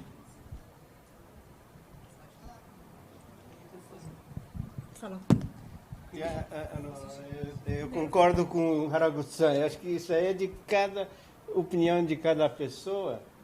E isso, olha, isso não é verdade. Isso não é. Hoje lá no Japão tem mulheres fazendo sushi, sashimi, não tem problema nenhum. Isso aí é mito. Isso aí não é bobagem. O que eu ouvi falar, que as mulheres têm as mãos mais quentes, então que não prestaria para fazer o sushi, mas fisiologicamente o que eu sei, né, da minha formação inicial, né, científica, que na verdade as mulheres, né, nós temos as extremidades mais frias, os pés e as mãos mais frios. O que falam muito é que por conta das flutuações hormonais nós também temos oscilação de humor, oscilação às vezes até do paladar, das percepções, né? Que as mulheres são mais emotivas. Eu acho que é uma desculpa, porque Takaya-san é das minhas, tá? A gente vai lá e a gente faz, a gente trabalha, né? Eu acho que roubava o trabalho dos homens, e acho que por isso que eles não gostavam. Eu interpreto assim, né? Porque antigamente só homem que trabalhava, né? As mulheres ficavam em casa, então acho que isso também acho que a gente tem essa tradição, e essa tradição não é só japonesa ou asiática, mas ocidental também. O trabalho na cozinha é muito pesado e, em geral, é conduzido por homens, né? E é muito fácil você culpar a mulher porque ela menstrua ou por qualquer outro preconceito, que ela não vai ser uma profissional adequada, né? Então, a mulher ainda passa por essa régua, infelizmente. Mais perguntas? Boa tarde, me chamo João Paulo. Eu tenho uma dúvida muito grande referente ao período da Segunda Guerra Mundial. Eu gostaria de saber se alguém tem alguma informação sobre como que era esse período, porque o Getúlio Vargas, na época, era o presidente, ele bloqueou toda a comunicação entre Brasil e Japão, e não tinha mais jornais aqui. Eu queria saber como foi esse período, se alguns parentes deles ou alguém tem mais informação sobre isso, até mesmo pela culinária, saber como era a culinária, tipo, ingredientes de vir de lá para cá, como era do tipo restaurantes aqui, se teve censura também nos restaurantes, na questão de culinária. E também queria deixar meu sentimento de agradecer a vocês por esse bate-papo muito importante. Eu passei 2 anos em Portugal e retornei ao Brasil em fevereiro. E, ao meu retorno, falaram para mim que eu ia regredir no sushi, e vocês estão provando o contrário. Quero agradecer muito, é muito importante, muito válido isso. Bom, regredir no sushi, eu vou te falar, tá? A gente teve ontem, inclusive, a visita de uma pessoa do Japão, do alto escalão, e ela é uma pessoa que viaja muito, né? Ela realmente faz parte do governo japonês, ela passeia pelo mundo todo, visita todos os centros de referência onde você tem uma comunidade japonesa, ela visita vários restaurantes, acompanha o desenvolvimento da cultura, da culinária japonesa em vários lugares do mundo. E eu pude ouvir com muita alegria da boca dessa pessoa que o Brasil, São Paulo, tem a melhor comida japonesa fora do Japão, batendo de longe qualquer outra capital, seja Paris, seja Londres, seja, né, Los Angeles, que é onde a gente tentou por muito tempo copiar os modelos, né, de California Roll e sushi com cream cheese, né?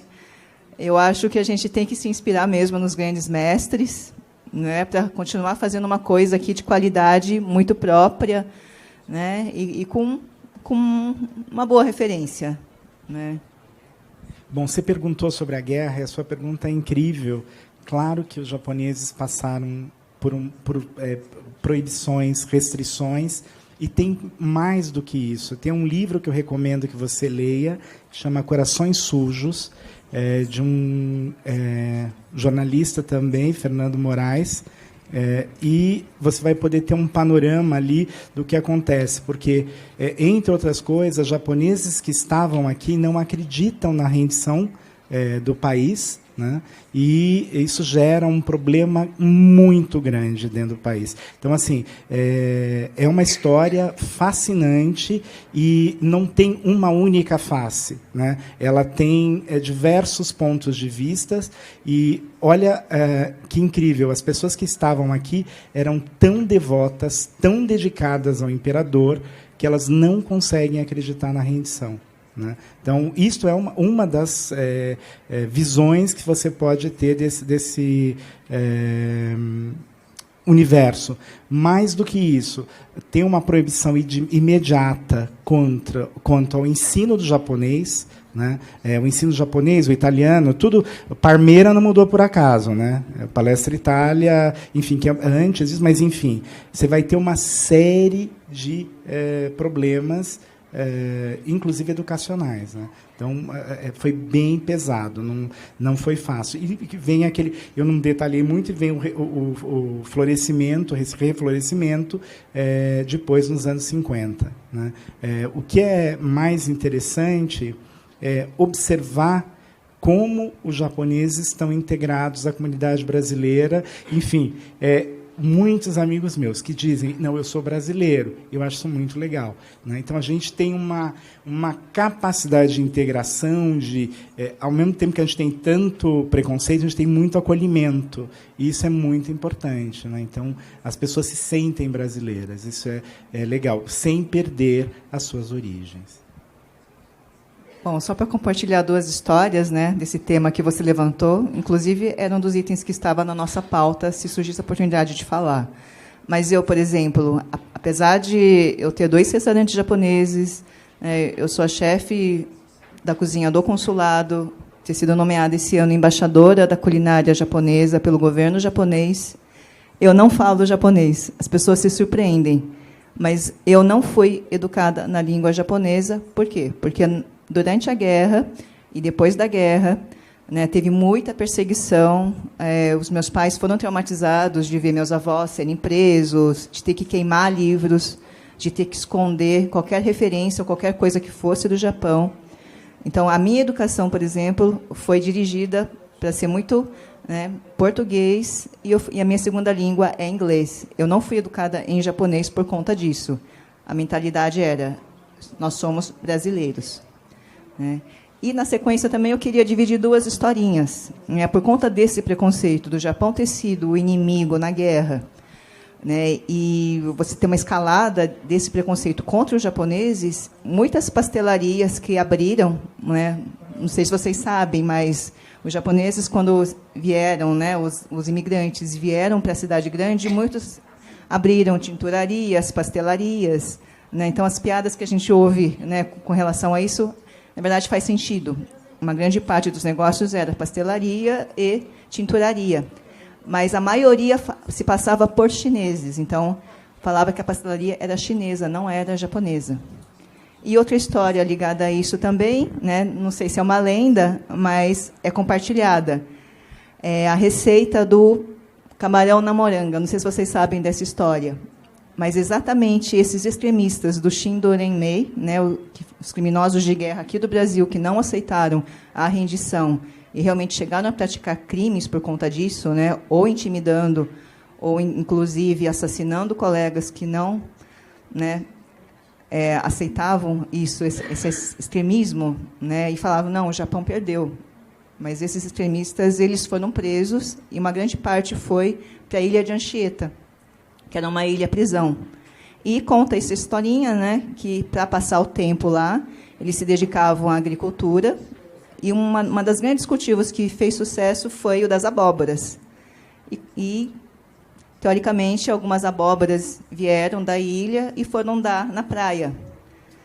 E alguém achou uma abóbora dessas, estava cheio de camarões dentro, e daí veio a inspiração para esse prato, bobó de camarão, que hoje faz parte do nosso repertório. Então, de uma história triste, uma passagem triste, né, a gente tem um prato que hoje faz parte aqui, faz sucesso, né, como um prato muito popular entre a gente. Alguém gostaria de compartilhar alguma história desses períodos do pós-guerra? Se alguém chegou a sentir isso?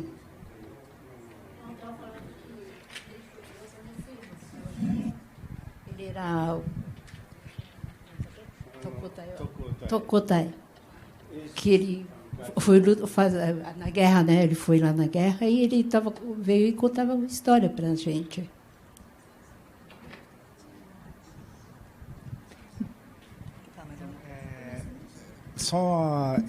Essa história da abóbora eu não conhecia, né?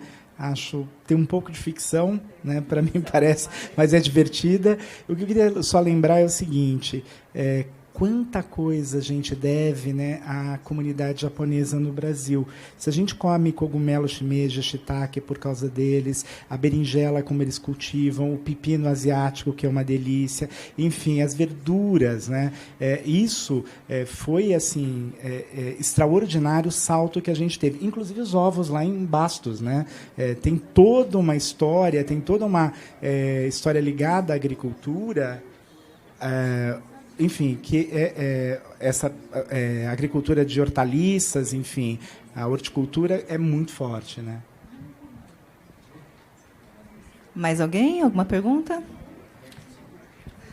Carlos Doria, o nosso grande estudioso, sociólogo, pesquisador, um dos maiores entendidos da culinária brasileira. Você quer me constranger, né? Imagina, é uma honra tê-lo aqui. Olha só, não, achei super bacana todos esses depoimentos, né? Dá para ver que realmente é uma trajetória heróica, né? Desses primórdios e tal. Mas um silêncio me perturba de todos aí. Um dia essa culinária degenerou. Como é que ela degenerou? Ao assumir-se como o campeão de venda de salmão chileno, né?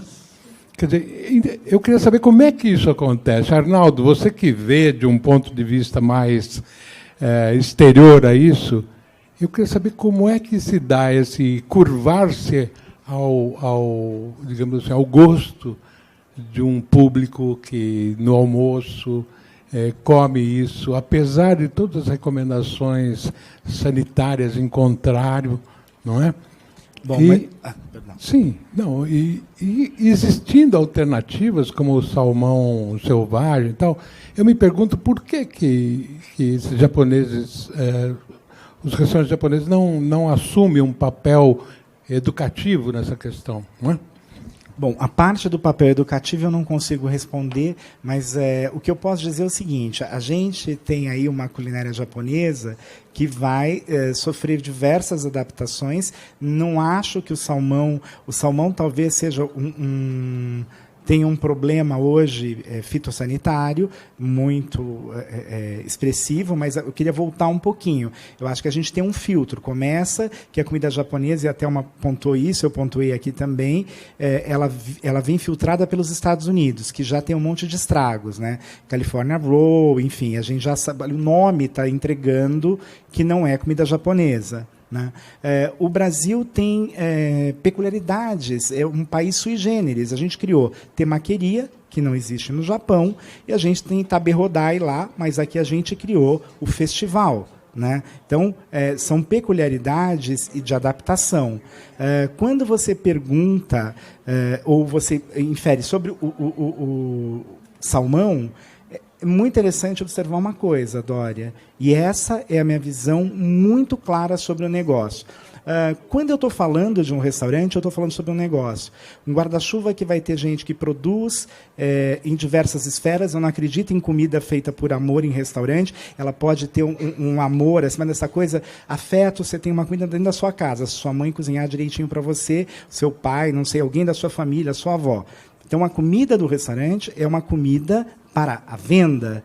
E por que o salmão triunfa? Porque tem quem compre. Esse que é o problema. Então, existe aí um jogo muito cruel do interesse. O salmão acabou... Eu me pergunto isso o tempo todo, né?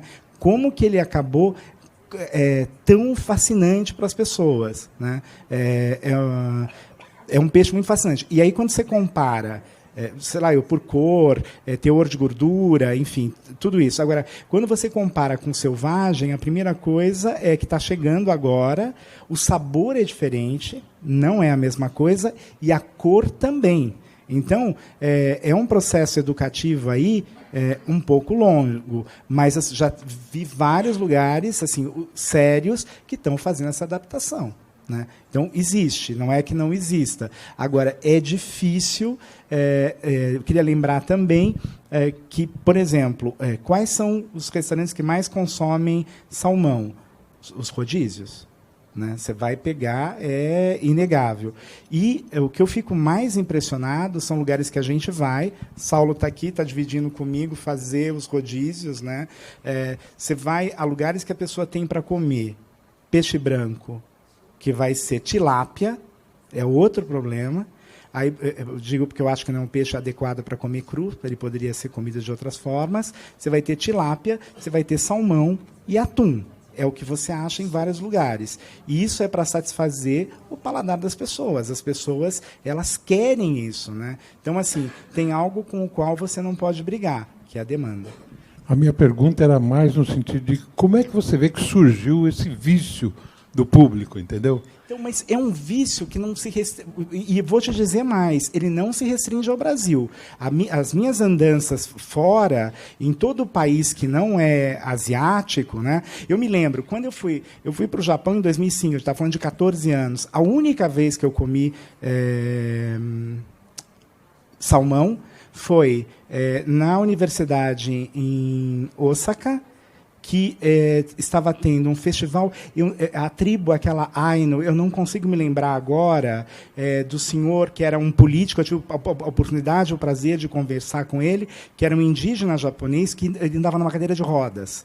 E aí, nessa escola, tinha um festival e o salmão era cozido. Né? E eu me lembro bem que era uma coisa muito simples, no sentido do serviço, porque eu comia como se fosse num copinho de plástico, não chegava a ser um copinho de plástico, e foi uma delícia, foi uma revelação para mim. E aí as pessoas ficaram comentando como se comia salmão no Japão. Era só cozido, frito, enfim, ele não era um peixe cru. Vem do norte, Hokkaido, exatamente. Mas só uma coisa, hoje, se você observar os concursos, e aí isso é uma coisa que eu tenho divulgado, os concursos que estão tendo para sushi man no Japão, eles já têm salmão, e quem está bancando isso não é o Chile, mas a Noruega, que banca o salmão da Noruega. Eu não estou discutindo qualidade, nada disso. Mas até eles estão entrando no Japão e oferecendo. Porque quando eu vi aquele salmão no prato, eu falei, não, mas de onde veio o salmão? Né? Noruega. Eu posso colocar uma palavra? Sobre esse salmão, como já foi dito, aqui no Brasil vem do Chile. E esse salmão chileno, o processo desse salmão ela não desce o rio, nem sobe. É criação. Por isso que tem esse problema de higiene. Bom, lá no Japão, tem, hoje, já tem no prato sushi ou sashimi, só que o salmão é pescado no alto mar. E lá no Japão, salmão que sobe o rio, acabou subindo, eles não usam crua. Eles usam para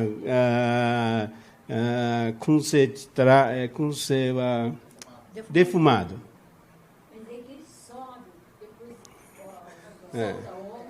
E morre. A maioria morre, na verdade. Né?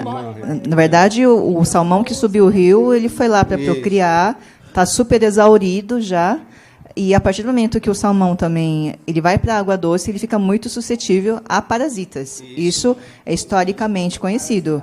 É um problema parasitário, na verdade. E lá no Japão, o salmão pescado no alto mar é caríssimo. E é o que a gente está falando também dessa história do antibiótico, que é o que a gente está discutindo aqui, de dar o antibiótico, é justamente para que os parasitas não ataquem o peixe. Né?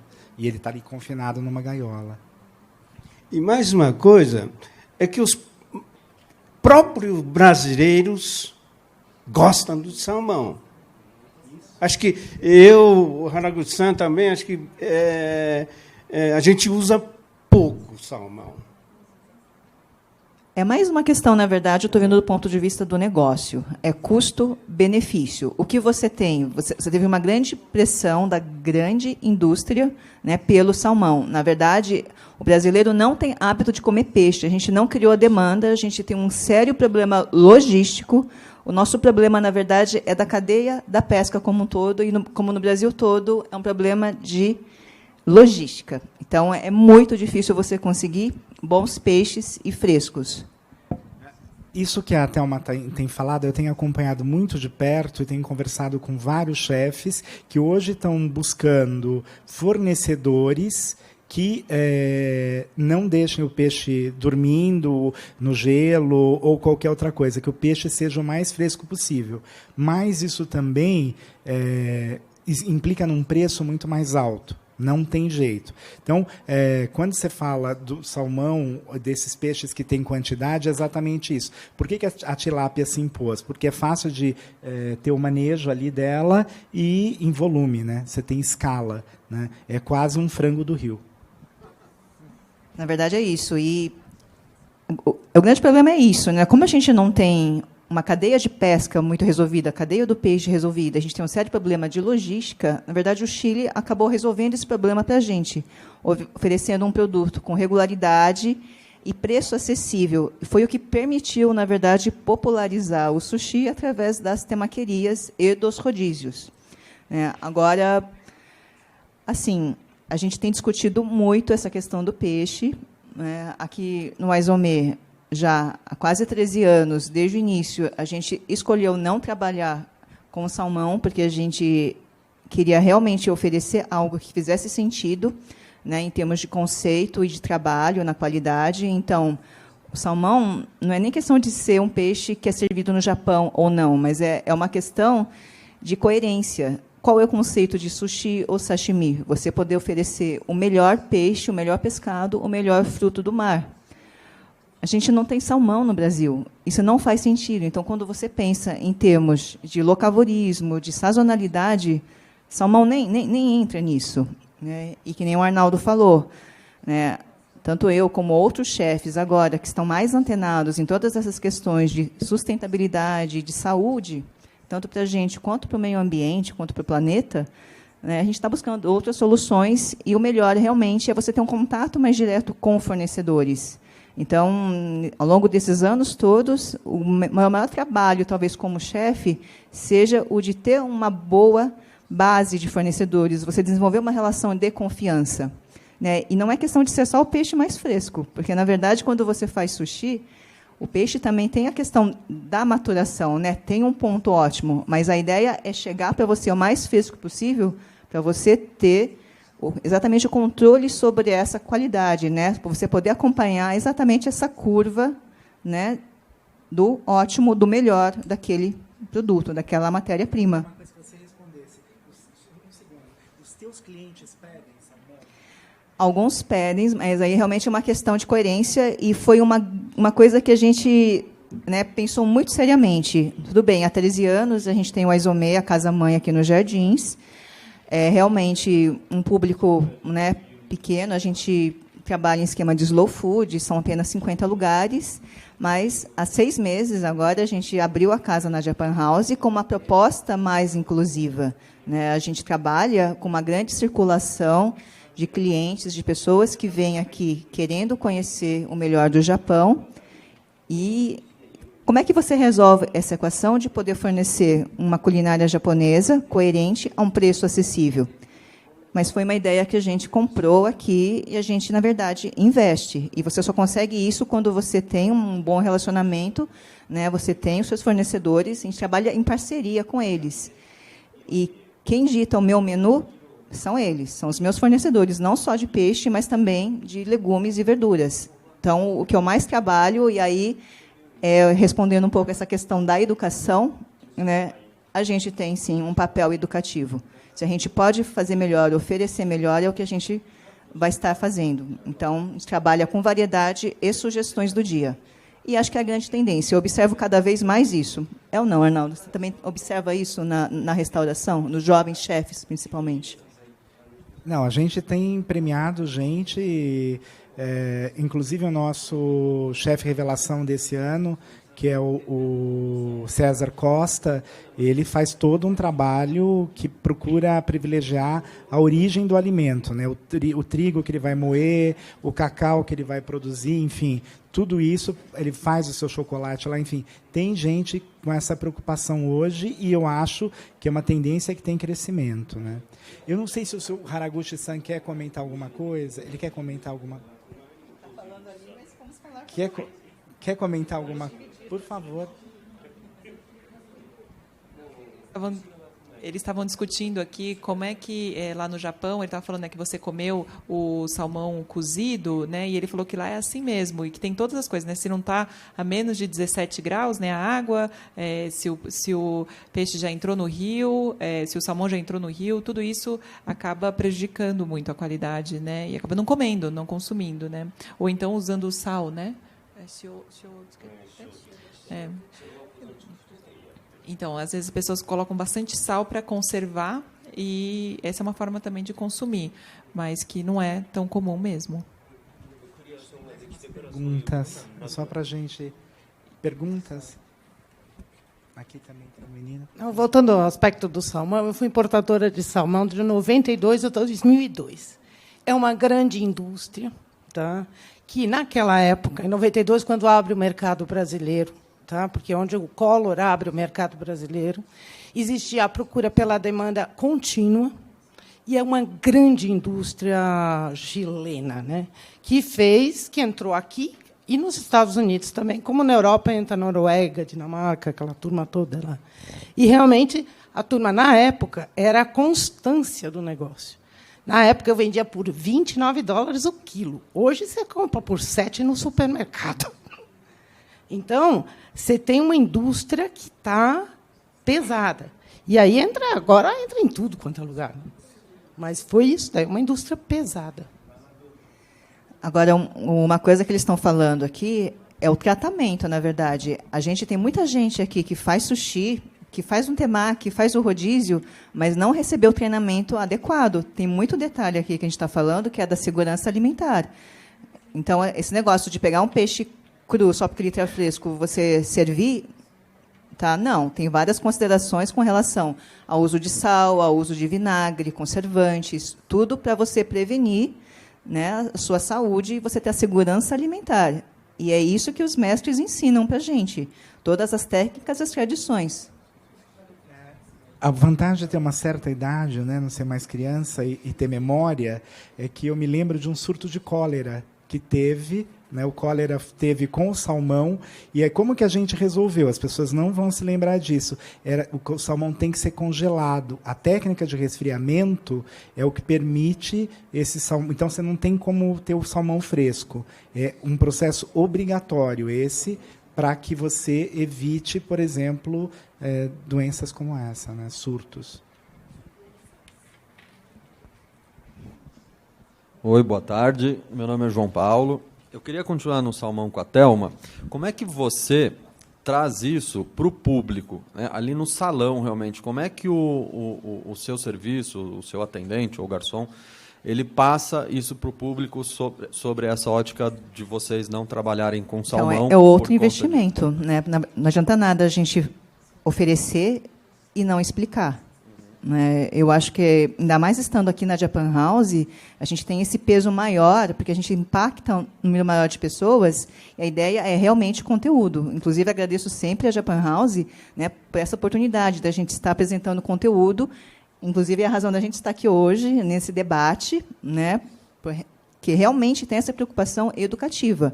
Mas a linha de frente é com quem atende o cliente. Então, não adianta nada eu ter isso muito claro ali na cozinha ou com os meus sushi men, mas quem serve, né, quem bate a cara ali com o cliente não sabe passar as informações. Então, é treinamento, a gente passa muito essa questão do porquê. Por que não tem salmão? Quais são os peixes? A gente trabalha com muita variedade, né? Como eu falei, quem dita o meu menu é o meu fornecedor. E é um trabalho até bonito, porque o Cauê e o Domingos, eles trazem os peixes para mim e a gente acaba encurtando a cadeia. Então, eles fizeram um trabalho de mapear todos os pescadores aqui, a costa inteira do Brasil, e eles privilegiam os pescadores que praticam pesca sustentável e responsável. E eles acabam cortando muitos intermediários nessa cadeia. Então, a gente consegue também pagar um preço justo e repassar mais para quem pratica, né, uma boa pesca. E eu acho que essa é a solução. Na verdade, a gente tem que criar uma demanda, né? Então, tem esse trabalho educativo e tem a questão de você criar a demanda, de cada vez mais pessoas interessadas em conhecer e consumir a variedade. E acho que a gente está caminhando para isso, né? A gente percebe que já tem um declínio, né, nas temaquerias e nos rodízios. Cada vez mais as pessoas, né, estão informadas, elas estão mais curiosas. Acho que essa questão de você ter um mundo globalizado e cada vez mais pessoas com acesso rápido e instantâneo à informação também leva a essa curiosidade, a essa vontade de experimentar e estar aberto a mais coisas. Mas não vão falar que é fácil, porque não é. Tem muito cliente que entra nos restaurantes, tanto aqui quanto na casa-mãe, e sai bravo porque eu não tenho salmão. Eu imagino que por essa maneira de gerir o negócio, de você estar pegando sempre o que for mais fresco, né, que, como você disse, os fornecedores ditam, para passar isso para a equipe no dia a dia também, não é um trabalho, não deve ser um trabalho muito fácil, né? Tem que ter muita reunião antes do serviço, antes de abrir. Sim, mas você cria, né, esse ambiente, você já cria esse modelo de trabalho, e, na verdade, é uma tendência mundial isso. Tá muito ligado à conscientização mesmo.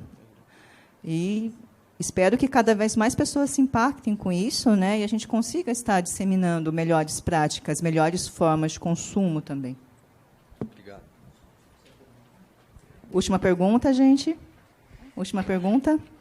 Obrigada. Eu acho que eu demorei um pouco. É só pelo que você estava falando de peixe fresco. Eu não moro aqui.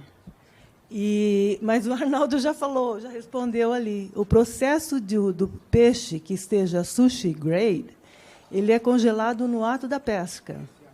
Sim, e no barco. Difícil de no achar. Barco. É difícil de achar. E é caríssimo.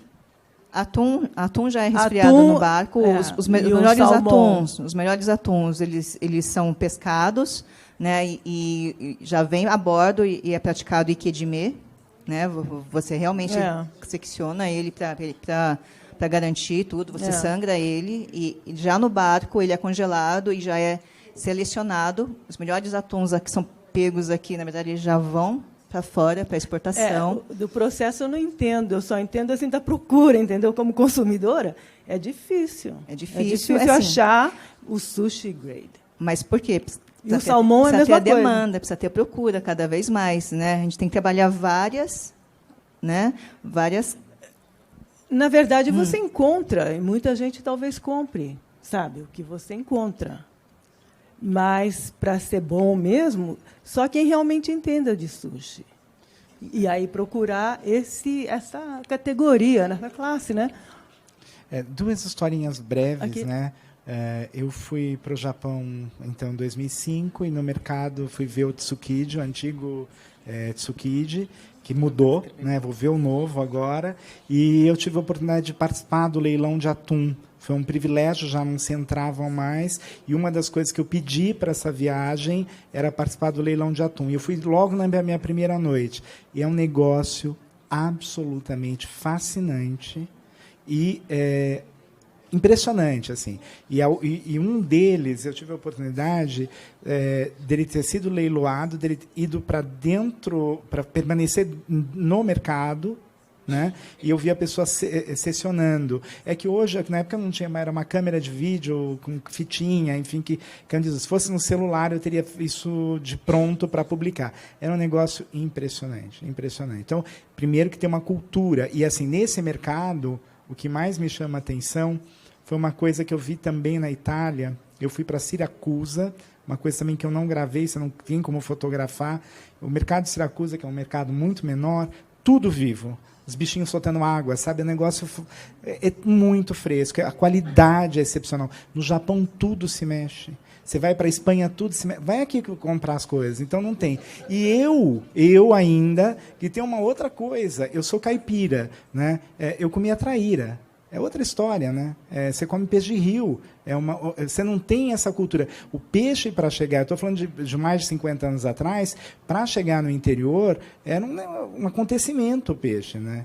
Então, as pessoas não têm memória. Esta mudança foi muito rápida. E hoje as pessoas compram no interior pacotinhos de peixe. Eu vou muito ao supermercado, em qualquer cidade que eu vá, eu tenho que ir ao supermercado, eu tenho que ir ao mercado, isso é meu condição de sobrevivência minha, porque eu tenho que entender o que está acontecendo ali, mas tem tudo congelado. Ou quando não é já processado, é comida pronta, que as pessoas acham que está comprando coisa legal com muito sódio. Mas a questão só é de realmente ter um fornecedor de confiança, um seu peixeiro. Feira livre é ótimo. Eu frequento muito feira livre, umas 2, 3 vezes por semana, pelo menos, vocês vão me encontrar na feira. Ou, sei lá, na feira de orgânicos aqui do Ibirapuera, ou na feira de domingo da saúde. Assim, eu vou muito à feira livre, né? Eu recomendo. É onde você consegue, talvez, ter um relacionamento com o seu fornecedor e ele vai te falar o que é bom. A gente tem que criar a demanda, né? O consumidor final, primeiro, restaurantes, né? E depois a gente vai indo cada vez mais acima na cadeia do fornecimento e depois nas políticas e nas grandes indústrias. Mas começa com a gente mesmo. Eu vou, infelizmente, encerrar, porque é realmente uma conversa fascinante. Queria agradecer a grande honra de ter tido um grupo de envergadura, dessa envergadura aqui hoje com a gente. Obrigada para todos. Realmente foi incrível. Obrigada mesmo. E aproveitar, agradecer a presença de vocês, pedir para que preenchem as pesquisas, se puderem, para a gente continuar melhorando nossa programação. Acompanhem a programação da Japan House, que tem palestras relacionadas à gastronomia pelo menos uma vez por mês. A gente também tem 2 exposições atualmente em cartaz. Lançamos recentemente o podcast da Japan House, então quem se interessar, comece, por favor, a nos ouvir. E, enfim, sejam sempre muito bem-vindos aqui. Obrigada, boa noite.